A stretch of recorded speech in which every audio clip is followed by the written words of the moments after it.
photographs. I want to talk about this 1975 photo, this photo from 1981, and then this is a frame grab from a film that Meier took in 1975 as well. Now, as you can see, there's something very similar about the tree that appears in these three different shots. They each contain the same bite mark out of the top right of the tree. They have the same angle on the right side of the tree. The film footage is too poor in quality to see any more details, but in the other two photos, the 1975 photo and the 1981 photo, they share the same lower right branch, the same bumps on the trunk of the tree, and the same dangling lower left branch. So maybe the extraterrestrials just like this tree. What's the harm in that? This is the location of the 1975 photo. As you can see, there is no tree. No one seems to remember where the film was taken, but it was not taken in either Wetzikon or in Hinwil. And there's over 4 kilometers between Hinwil and Wetzikon. This panoramic photo composite was actually provided by Figu. What the Skeptic failed to show or acknowledge is that Figu also provided this panoramic view overlaid with one of Meier's many photos of the UFO circling the full-size tree. As you can see, the photo fits in perfectly, validating that both the tree and the UFO were indeed on that very piece of land. It's said that the tree was eliminated later by Semyaze. Strangely enough, the farmer who owns the land continues to this day to mow the grass around the very spot where the tree once existed. So all of the evidence suggests that this same model tree was used in the different photographs and films because the trees all share the same physical characteristics. The tree is the same size and shape even after 6 years. The photos and films were each taken in different cities. There's no evidence that a real live tree ever existed in any of these locations. And the official explanation from Meier and his followers is that the extraterrestrials erased people's memories about the tree, but they left the photographs and the films alone. Actually, Meier took photos of UFOs next to different kinds of trees, including these barren branch trees, 4 of them in this photograph. He took photos of the UFOs above trees and even in forests. Professional photographer, model maker, and miniature tree cultivator Jeff Ritzman tried to duplicate Meier's UFO tree photos and couldn't. And on top of that, 6 professors of forestry looked at Meier's photos and looked at the trees, and each one determined that the trees are full-sized, mature trees and not models. I don't keep photos of models in my collection. Yes. And I don't keep fakes in my collection. So we faked those, and we faked it with models, and neither one was of interest to me after Jim pointed out the difference. The model photos have sharper images because light travels less distance, less dispersal. The bottoms of the models are usually darker than the bottoms of the spacecraft because they're smaller and they don't pick up as much light reflection. Billy Meier has released a handful of 8mm films of his spacecrafts in the 1970s. It's important to understand that Meier's films have never been transferred to videotape properly. One of the films, Meier says, shows that the object cannot be a model because it goes behind a hill in the distance. So does this film prove that the object is large and in the distance because it goes behind the hill? No, it doesn't. The film is just simply too poor in quality to be able to determine this. There is a jump where the object appears to be in 2 places at the same time. Meier and his followers have stated that this is due to the ability of the object to travel so fast that it literally could appear in 2 places on 1 frame of film.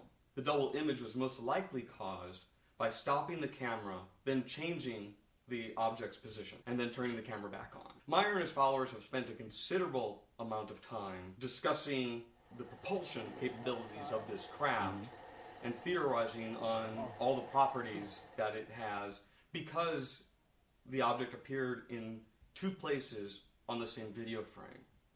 But all of this time and energy was wasted because they simply did not understand how film is transferred to videotape. 4 frames of film need to become 5 frames of video.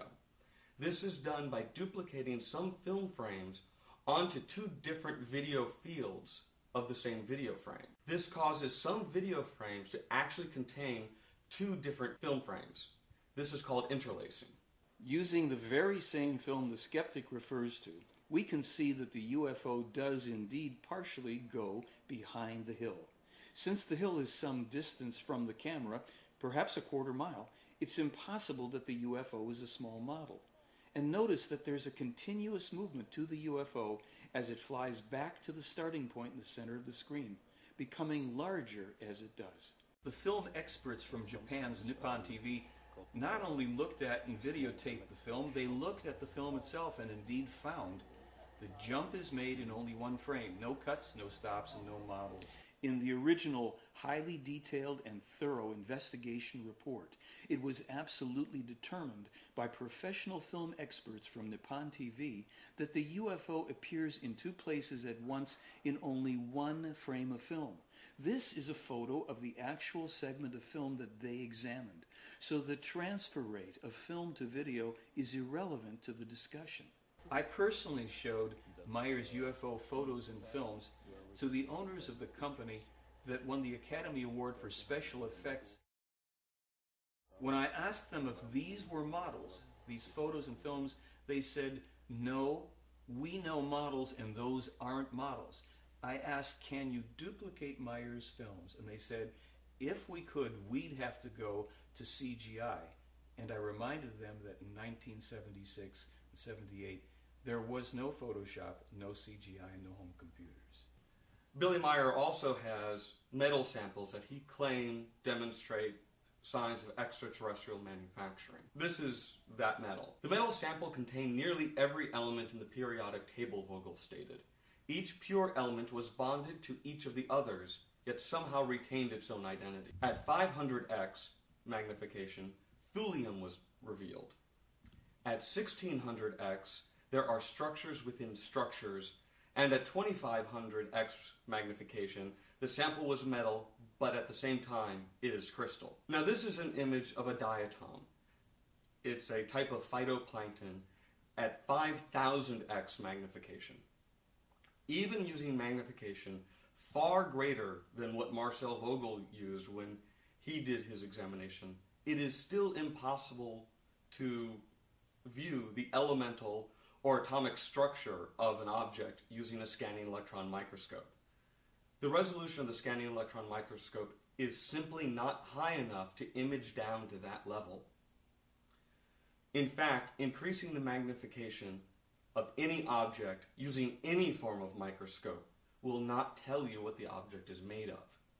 The only way to determine the composition of an object is to use a process such as gas chromatography, mass spectrometry. Meier and his followers point to Marcel Vogel's analysis as another form of proof that Meier has been in contact with extraterrestrials. When he analyzed the metal samples, he detected the presence of thulium and other rare elements and gases in the metal samples by using spectral analysis, the standards for doing such. With any technology that I know of could not achieve this on this Earth plane. I could not explain the type of material that I have and its discreteness by any known combination of materials. I could not put it together myself. The elements that we found were totally surprising. The major element, which is shown here, was the rare earth metal thulium, Thulium. It was totally unexpected. So now we've seen silicon, iron, thulium, silver, and copper, all in a specimen about this big. When he examined the metal under electron scanning microscope, he then found the micro-machining, which was a clear evidence to him that this was a deliberately manufactured product. We found